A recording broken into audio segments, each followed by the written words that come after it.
शेख सरिया चीनी मिल बिस्वा की ओर से सकरन के बेलवा बसैया गांव में आयोजित शरतकालीन गन्ना बुआई कृषक गोष्ठी में चीनी मिल के गन्ना सलाहकार व वैज्ञानिक डॉक्टर राम कुशल सिंह ने किसानों को क्या कुछ कहा, आइए देखते हैं हमारे संवाददाता प्रेम दीक्षित के साथ।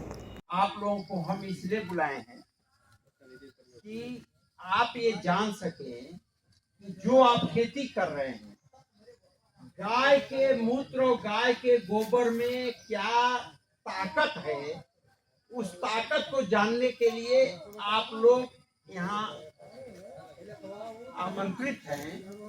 सबसे पहले हम बात करेंगे जीवामृत।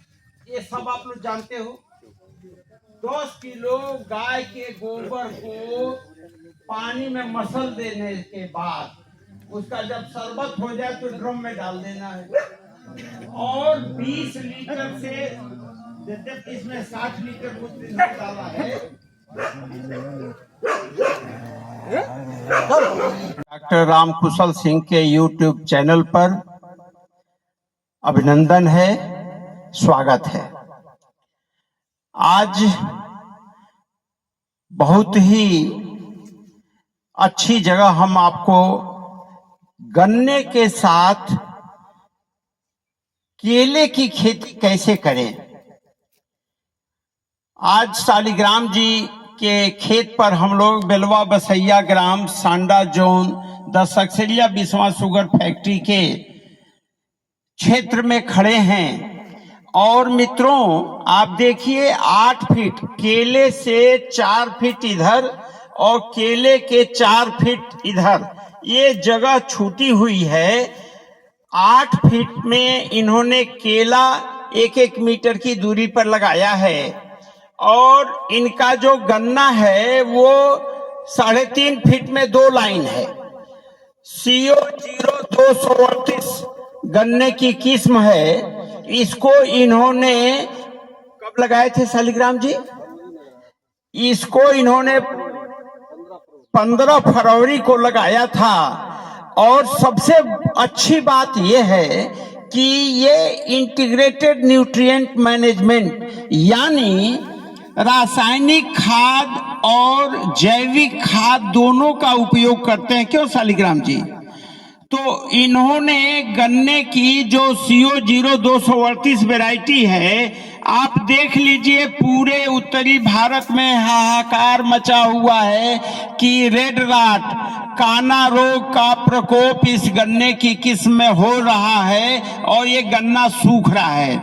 मैं शालिग्राम जी के खेत बेलवा बसैया के माध्यम से सभी किसान भाइयों का आह्वान करता हूं कि अगर आप डॉक्टर राम कुशल सिंह सलाहकार 10 सक्सेरिया बिस्वा शुगर फैक्ट्री की बातों पर विश्वास करते हैं तो हम 238 को जीवंत कर रहे हैं। और हमारे क्षेत्र में जो भी किसान भाई जीवामृत का, घन जीवामृत का यानी गौ माता से बने हुए गोबर और मूत्र की सहायता से जो जैविक खाद है उसका उपयोग कर रहे हैं, साथ में रासायनिक खाद का भी आप उपयोग कर सकते हैं, जिससे कि जैविक खाद देने पर रासायनिक खाद को लेने की क्षमता गन्ने और केले दोनों में बढ़ जाएगी।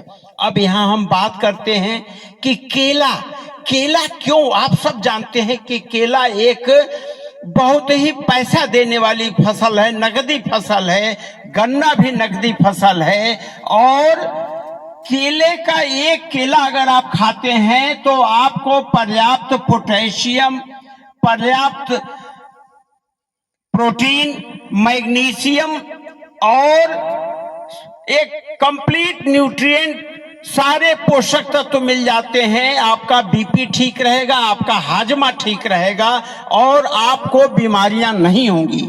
साथ में केले के पत्तियों में केले का जो ये डंठल है, जो केला जब काटा जाएगा तो इसमें प्रचुर मात्रा में फास्फोरस और पोटास होता है। इतना ज्यादा फास्फोरस पोटास देने वाला कोई भी वनस्पति नहीं है।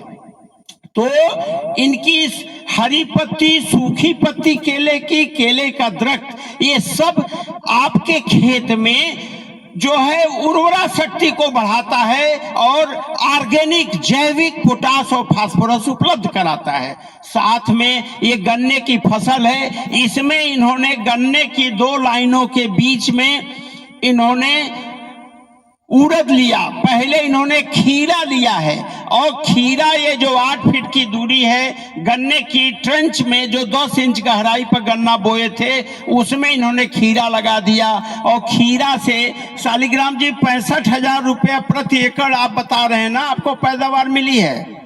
तो सोचिए कि इन्होंने खीरा की फसल से 65,000 रुपया नगद प्राप्त किया, साथ में उर्द बोया। अब वहां पर इन्होंने थोड़ा सा केले की जगह को छोड़ दिया था, बारिश ज्यादा आ गई थी, तो उर्द जो बोया वो भी 1 क्विंटल हुआ जिसका बाजार मूल्य 10,000 रुपया। तो 10,000 रुपया 4 बीघा में मतलब 12,500 रुपया इनको उर्द से मिला, 65,000 रुपया इनको खीरा से मिला और यह 238 का गन्ना आप देख लीजिए। मेरा अपना अनुमान है कि यह गन्ना किसी भी दशा में 500 क्विंटल पर एकड़ से कम नहीं होगा।